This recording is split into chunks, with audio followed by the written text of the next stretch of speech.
24,000 బాకీ ఉన్నాడు. అక్కలు చెల్లెళ్ళు అన్నలు తమ్ముళ్ళు ఇవాళ 8 తారీఖు నేను ఇక్కడికి వచ్చే ముందు ఎర్రగడ్డ ముందు నాకు మా నాయకులు షేక్పేట వాళ్ళు ఫోన్ చేసిర్రు. అన్నా మా దగ్గర కాంగ్రెస్ వాళ్ళు ఓటుకు 5,000 వంచుతుండ్రు అన్నా అని ఫోన్ చేసిర్రు షేక్పేటలో. అట్లనా అన్న నేను. తర్వాత బోరబండోళ్ళు ఫోన్ చేసిర్రు, అన్నా మా దగ్గర 6,000 ఇస్తుండ్రే అన్నారు. తర్వాత పక్కకు యూసుఫ్ కూడా క్యాండిడేట్ లోకల్ డివిజన్ అక్కడ 8,000 ఇస్తుండట. నేను ఒక్కటే మాట చెప్తున్నా మీ అందరికీ, మా ఎర్రగడ్డ డివిజన్లో ఉండే ఆడబిడ్డలకు అన్నదమ్ములకు, కాంగ్రెస్ వాడు పైసలు ఇస్తే బరాబర్ తీసుకోండి, మంచిగా తీసుకోండి, సిగ్గుపడకుర్రి, అడుగుర్రి ఇంకా మంచిగా కాంగ్రెస్ వాళ్ళను. ఏమాయ బిడ్డ 5,000 ఇస్తున్నావు, మిగిలిన 55,000 ఎప్పుడు ఇస్తావని అడుగుర్రి.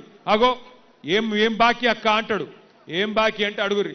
అవు కొడుక మీరు రేవంత్ రెడ్డి చెప్పిండు కదా డిసెంబర్ 2023 నుంచి 2,500 ఇస్తా అన్నాడు కదా, మరి 24 నెలలు అంటే 60,000 బాకీ ఉన్నావు కదా బిడ్డ, 5,000 ఇచ్చినావు, ఇంకా 55,000 ఇస్తే నీకు ఓటేస్తా, లేకపోతే మా కేసీఆర్ గారికే ఓటేస్తా అని చెప్పండి. అట్లాగే ఇంట్లో పెద్ద మనుషులు ఉంటారు, 1,000 రూపాయలు 2,000 రూపాయలు చేయలో పెడితే వాళ్ళకి చెప్పుర్రి, కొడుక ఇంకా 48,000 బాకీ నువ్వు అది కూడా ఇయ్యి, కాంగ్రెస్ ఓటేస్తా అని చెప్పుర్రి. లేకపోతే ఓట్లతోని నోట్లతోని కొనుక్కొని సునీతమ్మను ఓడగొట్టాలని కోషిష్ చేస్తా ఉన్నారు. మాగంటి గోపీనాథ్ గారు మీకోసం సేవ చేసిన నాయకుడు, ముఖ్యంగా ఆడబిడ్డల కోసం ఎప్పుడు అండగా నిలబడ్డ నాయకుడు. ఇలా ఆయన భార్య ఎలక్షన్లు నిలబడితే ఆమె మీద కూడా కుట్రలు చేస్తున్నారు, ఆమె మీద కూడా చిల్లర ప్రచారం చేస్తున్నారు. మరి అట్లాంటి గోపీనాథ్ గారి యాదిలో ఆయన భార్యకు అండగా నిలబడదామా లేదా? మా ఆడబిడ్డలు చెప్పాలా, గోపన్న భార్యకు అండగా నిలబడదామా? గట్టిగా నిలబడదామా? లేక మళ్ళొక్కసారి కాంగ్రెస్ చేతిలో మోసపోతారా? మీ ఇష్టం. ఎందుకంటే ఒక్కసారి మోసం ఎవడన్నా మనం చేస్తే అది వాని తప్పు అవుతుంది, కానీ రెండోసారి కూడా వాని చేతిలోనే మనం మోసపోతే ఈసారి తప్పు మనదవుతుంది. 6 గ్యారెంటీలు అని ఆగం చేసినోడు తెలంగాణను మళ్ళా గెలిపిస్తే తెలంగాణను తీసుకుపోయి మొత్తం అడుగు నాశనం చేస్తాడు. యాది పెట్టుకోండి, భయపడకండి.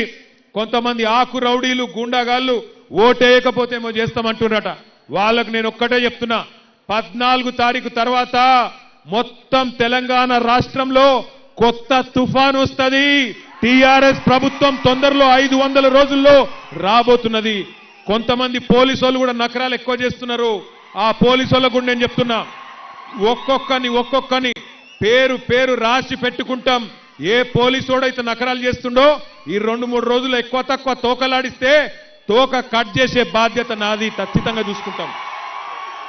ప్రభుత్వం వస్తుంది మళ్ళా కేసీఆర్ది 2 ఏళ్లల్లా. యాది పెట్టుకోండి, ఎవడెవడైతే ఎగిరి పడుతుండో పోలీసోడు ఆకు రౌడీలు యాది పెట్టుకోండి. రేవంత్ రెడ్డి కాదు, వాని తాత వాని అయ్య దిగొచ్చినా మిమ్మల్ని ఎవడు రక్షించలేడు. యాది పెట్టుకోండి. ఇలా మా షరీఫ్ భాయ్ని తీసుకుపోయి ఏదో బల్మీట్కి కండువ కప్పినట్టు అనుకున్నారు. 14 నాడు చూపెడుతుంది తెలంగాణ తన సత్తా ఏందో. జుబ్లీహిల్స్ ఆడబిడ్డలు చెప్తారు సత్తా ఏందో. ఇలా మీ దగ్గర అధికారం ఉందని ఎగిరెగిరి పడుతున్నారు, ఎగిరెగిరి మిడిసి పడతా ఉన్నారు. తప్పకుండా 14 తారీఖు నాడు మీరు గుద్దుకు ఓటుకు తప్పకుండా వాళ్ళకు దిమ్మ తిరుగుతుంది. నాకు సంపూర్ణమైన నమ్మకం ఉంది. ఈ మోసం చేసిన కాంగ్రెస్ పార్టీకి బుద్ధి చెప్తేనే మీకు రేపటి రోజున 2,500 వస్తుంది. 6 గ్యారెంటీలు అమలు కావాలంటే కాంగ్రెస్ ను ఓడించాలి. ఎందుకంటే మీరు చూస్తున్నారు, కొద్దిగా సర్వేలలో వచ్చింది ఓడిపోతున్నారని రాగానే అజర్బైని మంత్రి చేసిండు.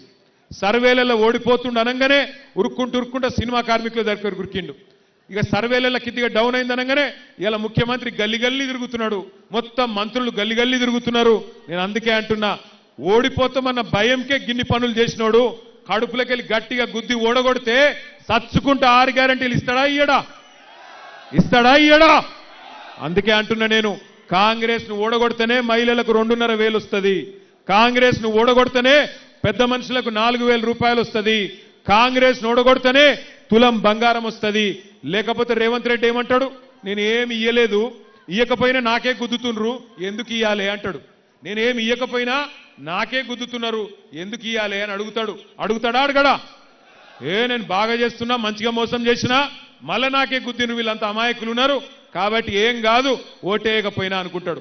हमारे भाइयों से बहनों से भी मैं एक ही चीज कहना चाहता हूं, 11 तारीख के दिन जरा मॉडल बैलेट दियो भाई, 11 तारीख के दिन जिस दिन इलेक्शन है, आप याद करिए, याद रखिए, तीसरे नंबर पे है कार, बाकी सब तीसरे नंबर पे है कार। अरे जरा कस के बोलो, तीसरे नंबर पे है कार। रेवंत रेड्डी की नोड़ालना लेदा, तीसरे नंबर पे है कार, बाकी सब बेकार है ना।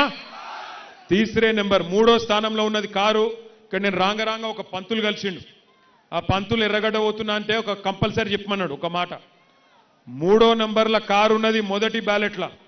కారు దిక్కు తప్ప ఇంకెక్కడ దిక్కు చూసినా మీ కళ్ళు పోతాయట. నాకైతే తెలియదు, తర్వాత నన్ను అడగద్దు. నేను ఉత్తగానే అంటున్నా, అయితే సీరియస్ అనుకునేరు, ఉత్తగానే అంటున్నా. మూడో నెంబర్ల కారు ఉన్నది, పైకేంచి ఆగమాగం కాకుర్రి. గట్టిగా మీరు ఓటు గుద్దితే జూబ్లీ హిల్స్ లో 4 లక్షల మంది 4 కోట్ల మంది తెలంగాణలోకి లాభం అవుతుంది. ఊర్లలో ఉండే రైతులు ఎదురు చూస్తున్నారు జూబ్లీ హిల్స్ వాళ్ళు ఏం చేస్తారని. ఊర్లలో ఉండే ఆడబిడ్డలు ఎదురు చూస్తున్నారు జూబ్లీ హిల్స్ వాళ్ళు ఏం తీర్పు చెప్తారని. 4 కోట్ల మందికి న్యాయం చేసే సూపర్ అవకాశం, బంపర్ అవకాశం ఇక్కడ ఉండే మా ఆడబిడ్డలకు అన్నదమ్ములకు వచ్చింది. గట్టిగా గుద్దుండ్రి కాంగ్రెస్ ను, దిమ్మ తిరగాలి, మైండ్ బ్లాంక్ కావాలి. జై తెలంగాణ. కారు గుర్తుకే. చెల్లె నువ్వెందుకో చేయెత్తుతలేవు, నాకు డౌట్ వస్తుంది నీ మీద. నువ్వే ఈ చిన్నపిల్లగా వెనుక ఉన్న చెల్లె చేయెత్తాల. జై తెలంగాణ. మాగంటి సునీత గోపీనాథ్ గారి కారు గుర్తుకే. कार का निशान याद है ना अम्मा? तीसरे नंबर पे है कार, बाकी सब जबरदस्त. Thank you.